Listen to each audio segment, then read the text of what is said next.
Chris Van Hollen and other House Democrats are pushing tax increases.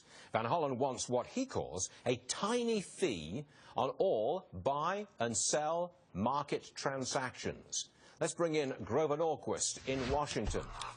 First of all, I want to deal with this, this transaction tax on all buying and selling of securities. Yeah. Doesn't sound, I mean, it's a minuscule tax, about 1/10 of a cent or something like that. Doesn't sound like much.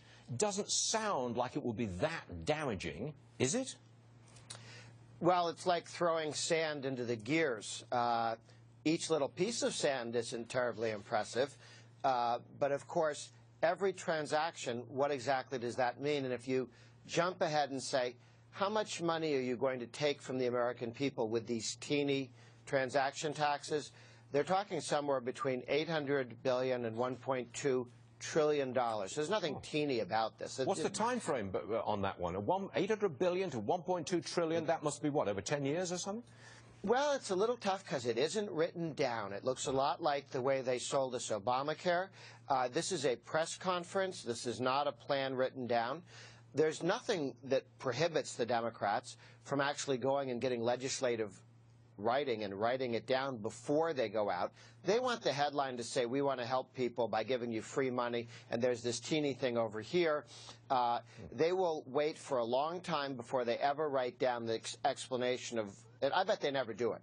I'll bet you a nickel, they never write down how the tax will hit you, because then your bank could tell you what it would do to your IRA. Right. We've been saying that there's no better stimulus for America right now than the one we've got, which is very cheap gas, very cheap oil.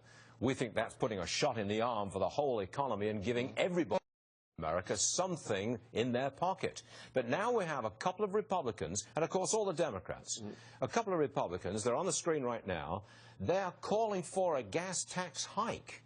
Now, you're a powerful guy. Can't you stop this? Well, I think the American people can stop it. We've certainly seen Speaker Boehner say that he's opposed to a gas tax increase. We've seen Republican Mitch McConnell, leader in the Senate, saying it's not going to happen. There is pressure from the spending interests. This comes up every couple of years. They want to raise the gasoline tax. Right now, the money that's taken from you and everybody else in this country when you buy gasoline, you think it's going to roads. As much as 30% goes to something other than roads. It goes to everything from subways to enhancing the driving experience, which is in law, which means when there's a squirrel sanctuary that was set up, I think to improve the aesthetics of roadkill. I don't, you know, this was paid for with your gas tax. You've got a sense of humor, Grover. You really, that was funny. That was funny. Well, thank you.